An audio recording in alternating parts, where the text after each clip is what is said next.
বিভিন্ন সোশ্যাল মিডিয়াতে আমাকে ফলো করতে পারেন, লিংক ডেসক্রিপশন বক্সে দেওয়া থাকবে।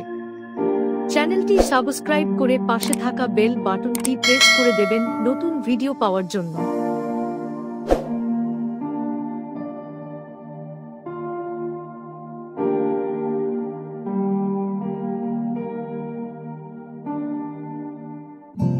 রক্ত মানবদেহের একটি গুরুত্বপূর্ণ তরল উপাদান যা পুরো শরীর জুড়ে অক্সিজেন, পুষ্টি, হরমোন এবং বর্জ্য পরিবহন করে। এটি হৃৎপিণ্ড ও রক্তনালীর মাধ্যমে শরীরের প্রতিটি কোষে পৌঁছে। রক্তের উপাদানসমূহ। রক্ত প্রধানত দুটি ভাগে বিভক্ত। এক, প্লাজমা, রক্তের তরল অংশ। এতে প্রায় 9 পানি থাকে, যার মাধ্যমে পুষ্টি, হরমোন এবং বর্জ্য পদার্থ পরিবহন হয়। 2, রক্তকণিকা। লাল রক্তকণিকা হিমোগ্লোবিন দ্বারা সমৃদ্ধ এবং অক্সিজেন বহন করে। সাদা রক্তকণিকা রোগ প্রতিরোধ ক্ষমতার জন্য কাজ করে। প্লেটলেট রক্ত জমাট বাঁধার ক্লট প্রক্রিয়ায় সাহায্য করে। রক্তের কাজ। 1, অক্সিজেন ও কার্বন ডাই অক্সাইড পরিবহন।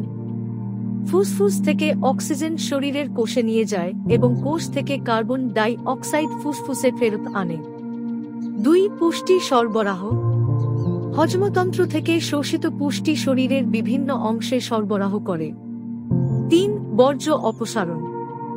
কিডনি ও যকৃতের মাধ্যমে মেটাবলিক বর্জ্য শরীর থেকে অপসারণ করে। 4, রোগ প্রতিরোধ। সাদা রক্তকণিকা ব্যাকটেরিয়া, ভাইরাস এবং অন্যান্য ক্ষতিকর পদার্থের বিরুদ্ধে লড়াই করে। 5, উষ্ণতা নিয়ন্ত্রণ। শরীরের তাপমাত্রা নিয়ন্ত্রণে সাহায্য করে। 6, হরমোন পরিবহন। বিভিন্ন গ্রন্থি থেকে নিঃসৃত হরমোন শরীরের কোষে পৌঁছে। রক্ত সঞ্চালন প্রক্রিয়া। রক্ত সঞ্চালন 2 ধরনের। 1, পালমোনারি সঞ্চালন, ফুসফুস সংক্রান্ত। হৃৎপিণ্ড থেকে ফুসফুসে অক্সিজেন নিতে যায় এবং অক্সিজেনযুক্ত রক্ত ফিরিয়ে আনে। 2, সিস্টেমিক সঞ্চালন, সম্পূর্ণ শরীর সংক্রান্ত।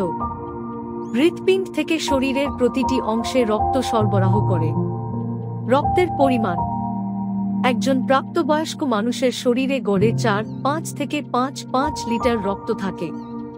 রক্ত সঠিকভাবে কাজ করার জন্য সুষম খাদ্য, পর্যাপ্ত পানি পান এবং নিয়মিত শারীরিক ব্যায়াম অপরিহার্য।